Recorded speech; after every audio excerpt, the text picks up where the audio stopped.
Presidente Duterte, parang talagang sinelyuhan niya na, no, yung investigation na hindi talaga mag-pursue ang any investigation because of this. Ito, no, yung number 3 na exception.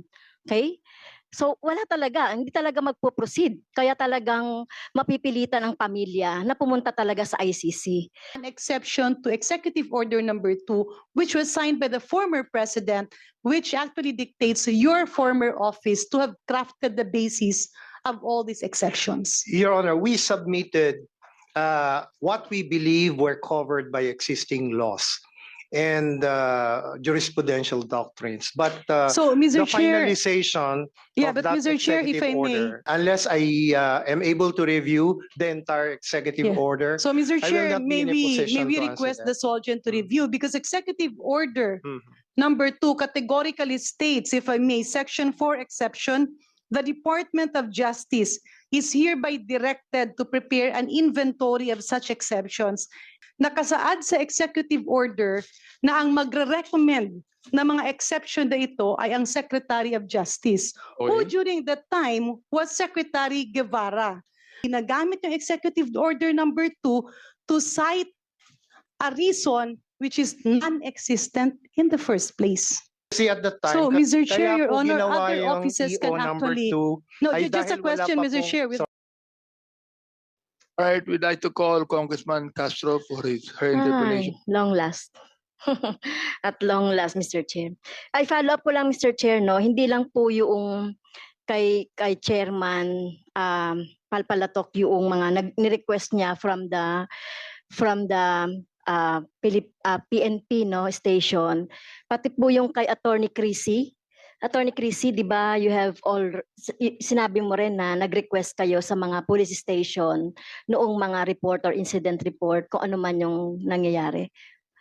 Mga ilan po yun? Yes, Your Honor. Well, I think I mentioned in particular to the case we are litigating right now in Caloocan, we tried to have the documents authenticated. We went to Caloocan, Sangandaan, and then the station in Larangay. All of these offices even refused to accept the letter request, saying that those who signed had already left the agencies. Yes, pwede ba natin kuhanan ng Mr. Chair, ng written na document kung bakit hindi inaano yung request? Hindi sinasagot yung request. Kanino? Yung po sa ni-request Yes. ni We'll submit the Attorney. letter, Your Honor, Yes, but please. again, it was not even received. Okay. Okay. Not even received. Yes, Your Honor, because they said, ay, wala naman dito na yung pumirma dyan eh. So, hindi na sa amin yan. Kasi nakikita natin, Mr. Chair, dun sa discussion natin noong EO2 ni dating Presidente Duterte, parang talagang sinelyuhan niya na, no, yung investigation na hindi talaga mag-pursue ang any investigation because of this. Ito, no, yung number 3 na exception. Okay? So wala talaga, hindi talaga magpo-proceed. Kaya talagang mapipilitan ang pamilya na pumunta talaga sa ICC. Unless, Mr. Chair, ma-revoke talaga itong EO 102, EO2, no, na nakalagay kasi dito, no, yung mga exception, no, investigation records complied for law enforcement purposes or information which is written would be contained in such records. So kahit na anong records, kahit na sino man po yung mag-imbestiga, kahit na yung ICC, because of this, EO2 ay walang mapuproceed na hustisya at pag-iimbestiga. Kaya nga, no wonder, Mr. Chair, yung ating mga kapulisan, very complacent, no? Wala na silang pakialam whether maimbestigahan yan o hindi. Imagine mo, in 2016 up to now, 52 cases lang yung naimbestigahan, 4 yung o 3 yung mga na-prosecute. How about itong na to, 6,200 plus? Statistics na lang ba ito, Mr. Chair? So kaya talagang in my conclusion talaga, hanggat hindi ito na-repeal, ni President Marcos Jr. na siya talagang dapat na mag-repeal nito, ay walang mapuproceed talaga na investigation at hindi talaga makakakuha ng hustisya yung ating mga victims no ng extrajudicial killings during the war on drugs ni dating Presidente Duterte, Mr. Chair. So, kaya tama po ba ako? Kunin ko lang yung idea ni former Secretary Guevara at saka si Attorney Nery. Mr. Chair. So, Sergeant Guevara, can you please reply on that? More specifically, Your Honor, on the removal of that particular exception. Yes, oo. Baka dapat, Mr. Chair, mapag-aralan talaga natin yung EO. Kasi itong particular na exception na ito, hanggat nandiyan yan, lagi na lang sasabihin sa atin ng police, kung manghihingi tayo ng records, ay exemption, accepted, kasama yan sa exemption ng FOI. So, tingin nyo, dapat tanggalin natin Possible yan. po yan na makonsider for removal. Kasi yung ibang exceptions naman po, Your Honor, we're actually based on existing laws and Okay. jurisprudence. Kaya po yung sa pag-consolidate ng mga exceptions to the FOI ay talagang may pinagbasihan naman po yan. Pero yun yung particular exception na yun na access to records of ongoing investigations by the police, I am not too sure kung yan po ay nakabatay sa isang particular na existing law or jurisprudential rule. Kaya po this may be a good subject for possible reconsideration. Yes, thank you, So, Jen, Soljen. your thought about this, no? Can we write the president a letter recommending for the removal of EO2?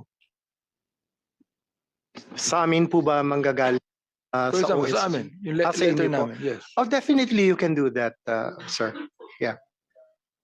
Would you recommend? It's the prerogative of the Congress po, and we may be consulted about it as a matter of fact. So I am not in a position to Anyway, commit you're at the any soldier time. now of the present Exactly. That's administration. why that may be referred to us or to the DOJ for opinion. So let's cross the bridge when we get there, Your Honor. Thank you. Neri, will you please reply for the query and the question of Congresswoman Castro? Mr. Chair, if I may, just a quick interjection. Okay. Yeah, Mr. Chair, the executive number 2 signed by the former president way back in 2016 actually states that the Department of Justice and the Office of the Solicitor General are hereby directed to prepare an inventory of such exemptions and submit the same to the Office of the President within 30 days. Our current Solgen, Mr. Chair, was the former Secretary of Justice. May I inquire from the Honorable Maynard Guevara, Mr. Chair, if he was indeed or his office was indeed part of crafting the exceptions? Yes, that is correct, Your Honor. The DOJ then was involved in identifying what provisions under existing laws or what jurisprudential doctrines may be invoked or may be a basis for formulating the exceptions. So in other words, Mr. Chair, the concern of the Honorable Castro can best be answered by our current Solgen, who was the former Secretary of Justice. Kasi yung pinag-uusapan dito tama ba ito? Ito ba ay kasama dun sa exceptions? But earlier, Solgen Maynard Guevara mentioned na malamang mukhang hindi yan dapat. So there's a problem. That's why I'm confused because actually the exceptions, Mr. Chair, came from his office during the previous administration. In other words, the exceptions carried in Executive Order number 2 came from the former Secretary of Justice, who is now the current Solgen. So malamang, sir, you can actually inform us whether this exception that is being cited by the current PNP, the Chief of Police, is indeed an exception to Executive Order number 2, which was signed by the former president, which actually dictates your former office to have crafted the basis of all these exceptions. Your Honor, we submitted what we believe were covered by existing laws and jurisprudential doctrines. But So, the Mr. Chair, finalization yeah, of but that Mr. Chair, if executive I may, order if I was not may. ours. yeah, if I may, you mentioned you submitted. Among the basis for exceptions that you submitted, alin po doon ang na-carry? There are quite a number Quite a of the number. exceptions So- because they're actually founded on existing laws. So the issue at hand that's being cited with regards to this alleged extrajudicial killings, was it part of the exception that you submitted or hindi? That I would not remember, Your Honor, because as I mentioned earlier, while we submitted what we drew from existing legislation and jurisprudential doctrines, the finalization of the executive order was done by Malacanang itself. Yeah, but you did had a copy of that. Yes, Your Honor, Yeah. we had a copy. So you know which ones were carried and which ones were not carried. Some would be policy matters, in my But opinion. did they carry an exception that was not within the context of what you recommended?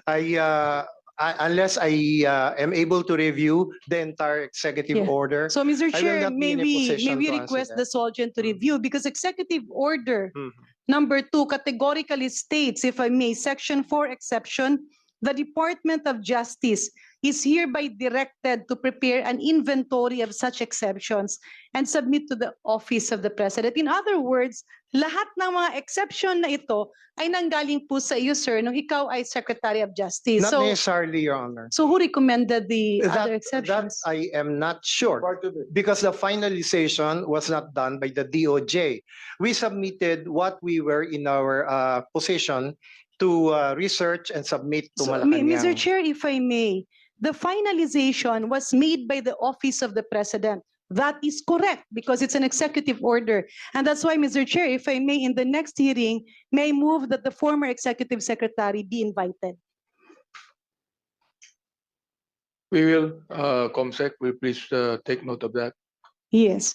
Okay. Thank you very much, Mr. Chair. Pero balikan ko lang, no? The thing is, before you have any word yet, Congresswoman Berin, precisely why I said, what is your thought about this committee writing a letter to the President to scrap EO2? Because being an executive order made in Malacanang, therefore the Congress cannot do anything about it. That Malacanang should scrap it if But Mr. Chair, if Di ba? I may, pasensya na po, balikan po natin yung sinabi ko kanina. Nakasaad sa executive order na ang magre-recommend na mga exception na ito ay ang Secretary of Justice, who during that time was Secretary Guevara. Ngayon, ang sinasabi ni Secretary Guevara, hindi niya matandaan alin yung na-carry o alin yung hindi. But the point here is not what was not carried. The point here is that all those exceptions came from your office because the executive order is very clear. You were the official or your office was the one who will recommend exceptions to executive order number 2. That's why, Mr. Chair, I'm asking this just for clarity kasi baka mahirap kasing maikot ito. Because the basis of all those exceptions, specifically the legal basis of all those exceptions, actually emanated from Secretary Guevara. So he can now enlighten us whether those exceptions ay nasamahan ba ng hindi dapat, kailangan bang tanggalin yung iba doon, or were there directives to include something that was not supposed to be included? Or, Mr. Chair, more importantly, baka naman ginagamit yung executive order number 2 to cite a reason which is non-existent in the first place. Your Honor, I have already clarified na ang ibinigay ng DOJ ay yun lang backup by existing laws and jurisprudence. Now, I would like to believe na in the crafting of the final crafting of EO number 2, baka merong mga policy considerations that were taken into account. Kasi at the time, So, Mr. kaya Chair, Your po Honor, ginawa other yung offices EO can number actually... 2. No, Ay, just a dahil wala question, pa Mr. pong- Chair, with sorry. due courtesy, no? So, merong mga ibang nagpasok, despite the fact that the executive order says it's the Secretary of Justice who will give a list of exceptions, ibig sabihin merong ibang opisina na nakialam, which is actually contrary to Executive Order number 2. As you correctly pointed out, it was the Department of Justice and the Office of the Solicitor General who were Ah. requested to provide input. At that time, I was the Secretary of Justice, but I was not the Solicitor General. So it is possible, Your Honor, that it may also have come from the OSG or from other government agencies na nag-volunteer to submit So for the recommendations particular- for exceptions. For the particular point of concern, Mr. Chair, of the Honorable Castro and earlier of the other colleagues and the other resource person, hindi po ito nanggaling sa Secretary of Justice.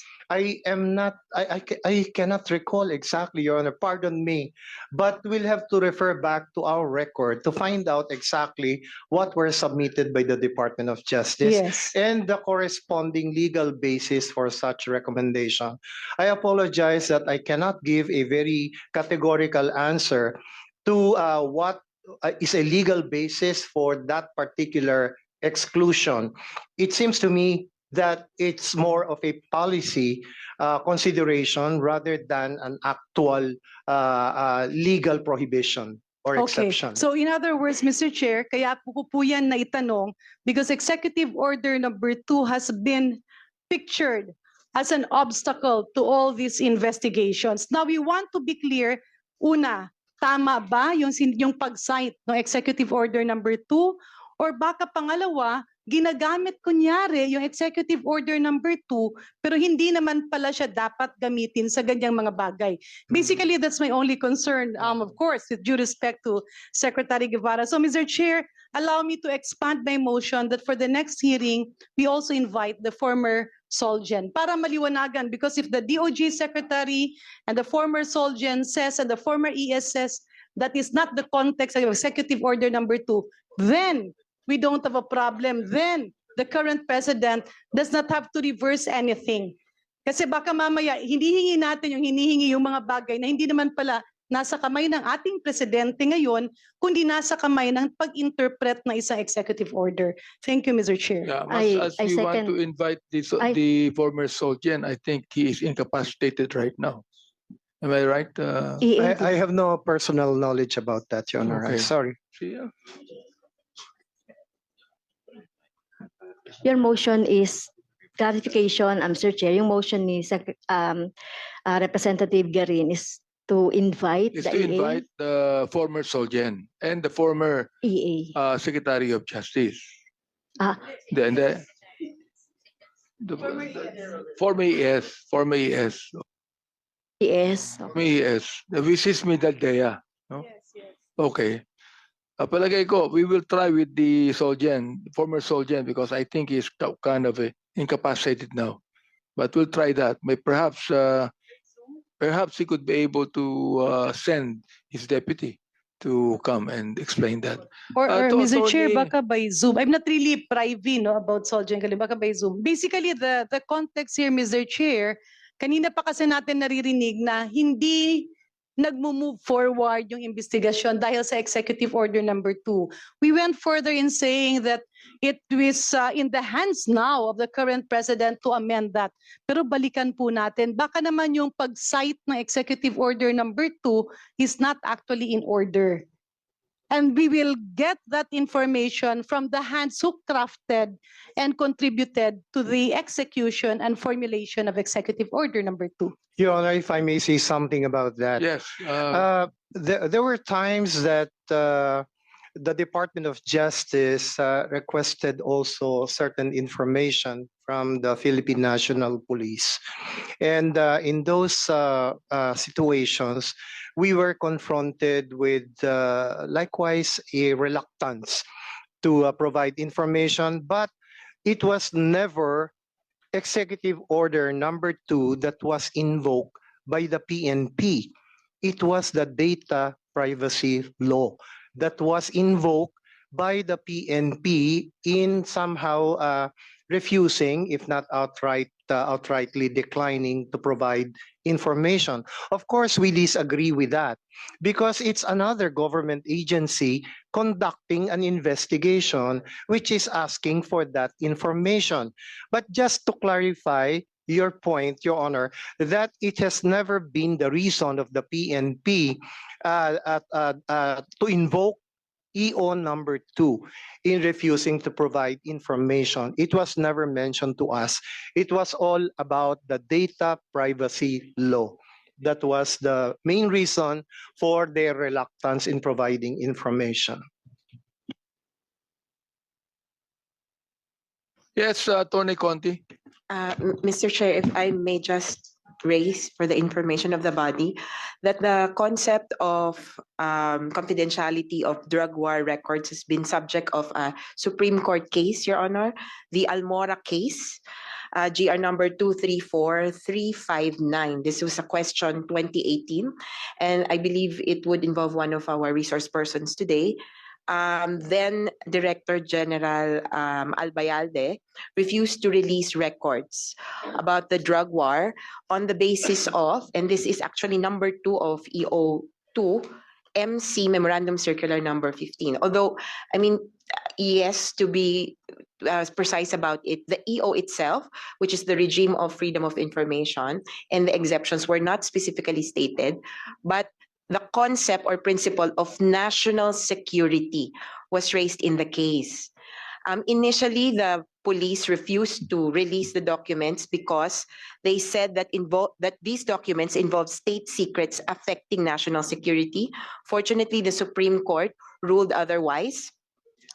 And therefore, I believe there has been about 7,000 case records or incidents released to councils in the case of Almora and are in possession of some groups already, Your Honor. Would General Albayalde please reply to the statement of Tony Conti? Well, as stated, Mr. Chairman, the information was already shared after the Supreme Court ruling.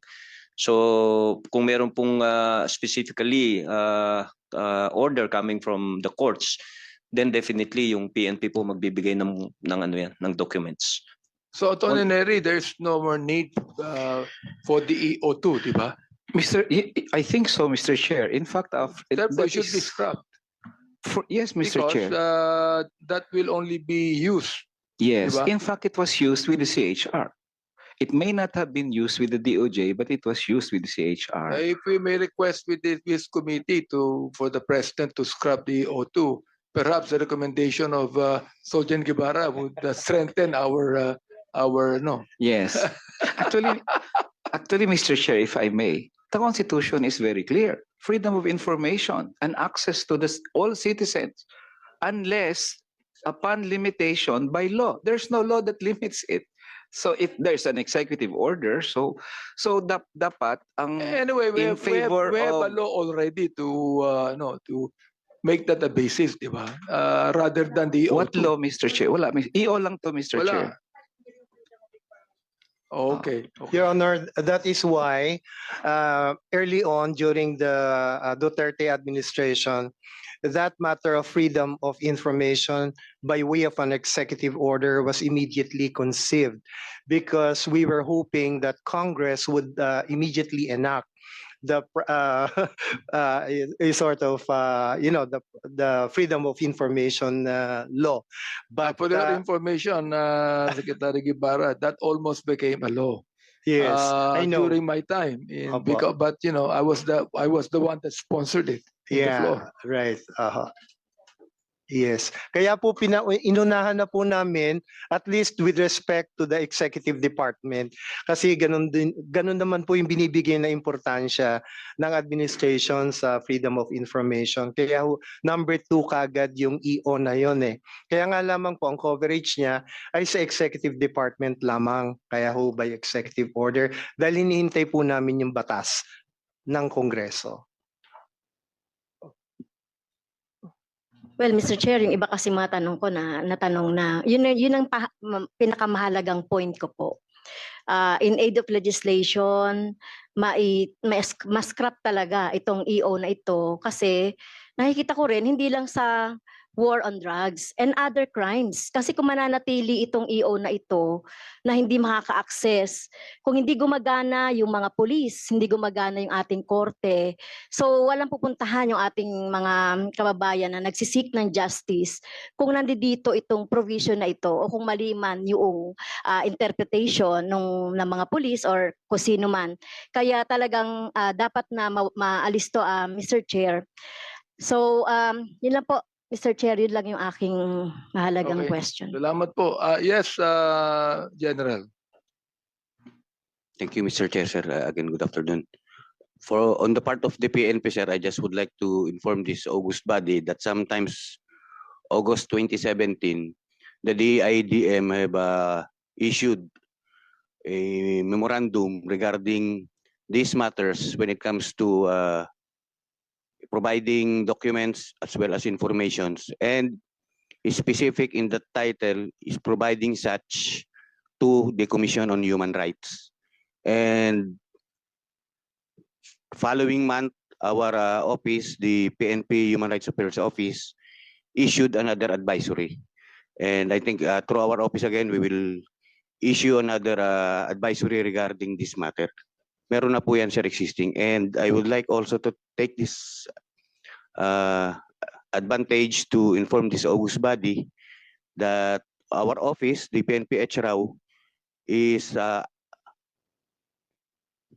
already trying its best to remedy this. Actually, we have an ceremonial signing for the MOU between the CHR last year regarding data sharing, sir. And we will be having another one because of the changes in the PNP leadership. Our legal office as well as the legal division of the CHR have already come up and reviewed the MOU, and now it's within the office of the PNP to address all these matters regarding data sharing. Yeah, I believe you, that Mr. General, your office could be able to work in tandem with the CHR on this. We've been, sir. That's why we have the MOU, Mr. Chair. MOU signing. Yes, sir. What, We will be. what is the It's all what is about in data the sharing, Mr. Chair. MOU? The sharing of information. Andun ba yun? No, Mr. Chair, earlier, the good officer mentioned guidelines. There are existing, pasensya na po, yung kanina nasabi mo, there are existing guidelines or? Yes, sir. The DIDM, upon research a while ago, August 22, or basta that's August What 2017. does the memo contain? The title of the memo is about the providing informations, data, especially for the Commission on Human Rights. In other words, wala nang humaharang para i-share nyo ang mga dokumento at impormasyon na ito sa Commission on Human Rights. Tama? Supposedly, ma'am. Okay. Mr. Chair, with that, may we request the good resource person to furnish this committee a copy of those memorandums as mentioned earlier, Mr. Chair. So move. Yes, Mr. Chair. We will. Can you do that? You do that. Okay. Yes, sir. Thank you. Thank you. Mr. Chair, Yes, Congressman Ako. I would just like to take advantage of the presence of our Solicitor General. Executive Order number 2 says that one of the exceptions would be all information that would compromise law enforcement operations. Could you please define the jurisdiction of this exception, sir?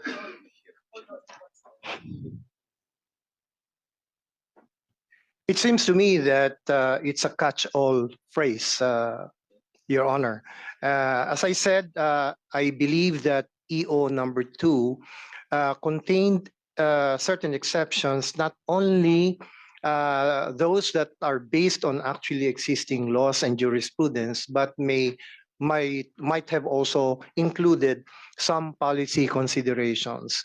So if that statement says an exception or an exclusion regarding information that, if revealed, may compromise an ongoing investigation. I believe that, in effect, that's a policy consideration, Your Honor. And whether it is something that is reasonable or not, probably in the opinion of the executive department, that is a reasonable exception if divulging vital information would compromise an existing investigation, especially if it's a major one. But if it's something that may, for some people, pose as a violation of their right to information, then probably only the courts may say whether such an exception is acceptable or not from a legal standpoint. Thank you, Mr. Chair. Thank you, sir. May I ask the representative of the Chief PNP?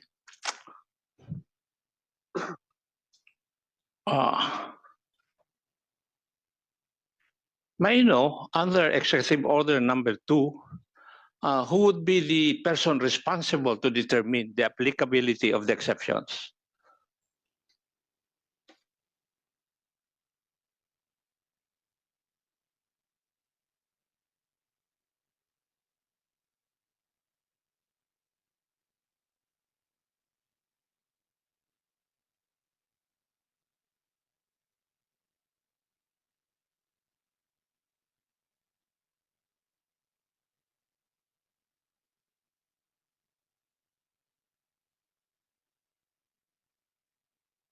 Mr. Chair, so that we will save time, I would just like to read Section 6 of Executive Order number 2, Application and Interpretation. The first sentence says many things. There shall be a legal presumption in favor of access to information, public records, and official records. No request for information shall be denied unless it clearly falls under any of the exceptions listed in the inventory or updated inventory of exceptions circularized by the Office of the President as provided for in Section 4 hereof. The determination of the applicability of any of the exceptions to the request shall be the responsibility of the head of office, which has custody or control of the information, public record, or official record, or of the responsible central or field officer duly designated by him in writing.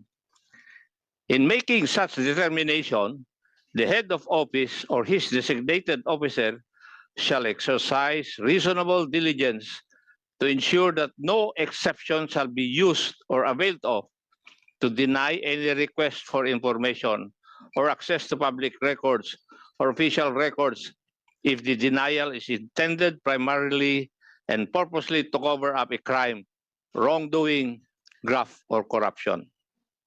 Now, in the communications made by the different agencies of government to the Philippine National Police, did you apply this when you denied?